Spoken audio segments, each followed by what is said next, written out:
नमस्कार दोस्तों, मैं हूं राघव और मैं हूं नीरजा। और आज हम बात करेंगे इस साल के एक्सट्रीम विंटर के बारे में जो भारत में देखने को मिल सकता है। कुछ राज्यों में तापमान 3 डिग्री सेल्सियस तक गिर सकता है, लेकिन ये सब क्यों हो रहा है? इसके पीछे का साइंस क्या है? आइए समझते हैं कुछ बड़े रीजंस जो इस साल भारत को एक अनयूजुअल एक्सट्रीम विंटर्स का एहसास करा सकते हैं। सबसे बड़ा कारण है क्लाइमेट चेंज। ग्लोबल वार्मिंग के कारण हमारे एनवायरनमेंट में टेम्परेचर्स के एक्सट्रीम बढ़ रहे हैं और दूसरी तरफ सर्दियां भी काफी अनप्रेडिक्टेबल हो रही हैं। IPCC intergovernmental panel on climate change की रिपोर्ट के अनुसार आने वाले कुछ सालों में टेम्परेचर एक्सट्रीम्स और बढ़ने के चांस हैं। उदाहरण के लिए 2019 में यूरोप में अनप्रेडिक्टेबल हीट वेव आई और अब उसके बाद से एक्सट्रीम विंटर्स भी रिकॉर्ड किए जा रहे हैं। भारत भी इस ट्रेंड को फॉलो कर रहा है। इसका मतलब है कि इस सर्दियों में ज्यादा ठंडी लहरें आने वाली हैं और गर्मियों में हीट वेव्स। ये ग्लोबल पैटर्न्स हमें हर सीजन में एक्सट्रीम्स दिखा रहे हैं।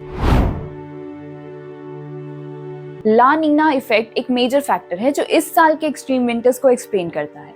ला नीना एक वेदर फिनोमेना है जो पैसिफिक ओशन में होता है। जब ओशन वाटर्स अनयूजुअली ठंडी हो जाती हैं तो इसके कारण ठंडी हवा ज्यादा फैलती है। ये ला नीना काफी बार भारत के मॉनसून को भी इफेक्ट करता है, लेकिन इस बार इसका असर विंटर में ज्यादा होगा। भारत मौसम विभाग यानी कि IMD के अनुसार ला नीना के वजह से इस साल का तापमान नॉर्मल से 2-3 डिग्री ज्यादा गिर सकता है। जैसे ऑस्ट्रेलिया में ला नीना के कारण हर बार एक्सट्रीम रेंज और ठंड देखने को मिलती है, वैसे इस बार भारत के नॉर्थ और सेंट्रल रीजन्स में तापमान बहुत कम हो सकता है। हिमाचल की कोल्ड विंड्स हर साल नॉर्दर्न इंडिया में तापमान को काफी नीचे ले आती है, लेकिन इस बार ये कोल्ड वेव्स ज्यादा सीवियर हो सकते हैं, जिससे स्टेट्स जैसे दिल्ली, पंजाब, हरियाणा में तापमान 3 डिग्री सेल्सियस या उससे नीचे तक गिर सकते हैं। एक इंटरेस्टिंग बात यह है कि कोल्ड वेव्स के कारण पावर आउटेज, रोड ब्लॉक्स और फसल का नुकसान भी होने के चांसेस बढ़ जाते हैं। IMD ने वार्निंग दी है कि अगर इस साल की तैयारी सही नहीं हुई तो भारी डिस्टर्बेंस हो सकती है। उदाहरण के लिए 2018 में जो कोल्ड वेव हरियाणा और पंजाब में आई थी उसने 100 लोगों की जान ले ली थी और एग्रीकल्चर को काफी नुकसान पहुंचाया था। इस साल वैसी ही सिचुएशन हो सकती है। Shifting jet streams. Jet streams एक तरह की स्ट्रॉन्ग विंड्स होती हैं जो कोल्ड एयर को नॉर्थ से साउथ पुश करती हैं। जब ये जेट स्ट्रीम शिफ्ट होती हैं तो कोल्ड एयर सदर्न रीजन्स तक पहुंच जाती है, जिससे एक्सट्रीम विंटर्स देखने को मिलता है। इस बार प्रेडिक्शन है कि पोलर जेट स्ट्रीम के शिफ्ट होने की वजह से नॉर्थ और सेंट्रल इंडिया में ज्यादा कोल्ड एयर एंटर होगी। जेट स्ट्रीम्स का पैटर्न शिफ्ट होना डायरेक्टली इंडिया के ठंडे रीजन्स पर असर डालेगा। For example, jet stream shifts के कारण अमेरिका में 2014 में पोलर वोर्टेक्स का इंपैक्ट देखा गया था, जिसमें तापमान -30 डिग्री सेल्सियस तक गिर गया था। अब वैसी ही कंडीशन इंडिया के लिए प्रिडिक्ट की जा रही है, हालांकि उतने एक्सट्रीम लेवल पर नहीं होगी। एटमॉस्फेरिक हीट जो होती है वो एक नेचुरल इंसुलेटर होती है जो नाइट टाइम में ज्यादा कोल्ड होने से रोकती है, लेकिन जब वेदर पैटर्न्स रेगुलर होते हैं तो हीट एटमॉस्फेयर से जल्दी निकल जाती है। इससे क्या होता है? तापमान तेजी से गिरता है और एकदम से एक्सट्रीम ठंड पड़ती है। इस बार ये प्रोसेस और ज्यादा फास्ट हो सकता है, जिससे रात में अचानक तापमान ड्रॉप्स देखे जा सकते हैं।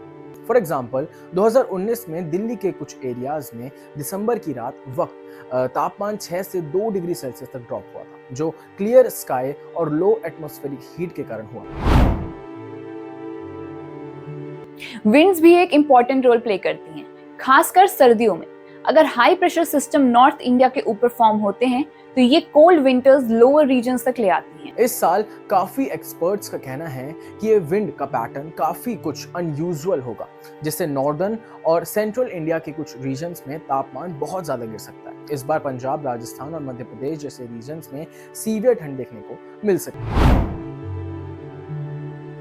अर्बनाइजेशन के कारण सिटीज में जनरली तापमान थोड़ा हाई होता है due to heat of islands, लेकिन जब एक्सट्रीम वेदर आता है तब ये हीट आइलैंड्स फेल हो जाते हैं और तापमान शार्पली गिर सकता है। अर्बन एरियाज जैसे दिल्ली, मुंबई, बैंगलोर, जहां आपको नॉर्मली ज्यादा ठंड नहीं लगती, वहां भी इस बार सीवियर विंटर्स हो सकते हैं। हीट आइलैंड के कारण अर्बन टेम्परेचर्स कंट्रोल होता है, लेकिन एक्सट्रीम कंडीशन में ये कंट्रोल नहीं होता। उदाहरण के लिए 2012 में कोलकाता ने अपना सबसे ठंडा दिन देखा जब तापमान 9 डिग्री सेल्सियस तक गिर गया, जबकि नॉर्मली वहां विंटर से ज्यादा कोल्ड नहीं होता। क्लाउड कवर नाइट टाइम में एक शील्ड का काम करती है जो हीट को ट्रैप करती है और तापमान को मेंटेन रखती है।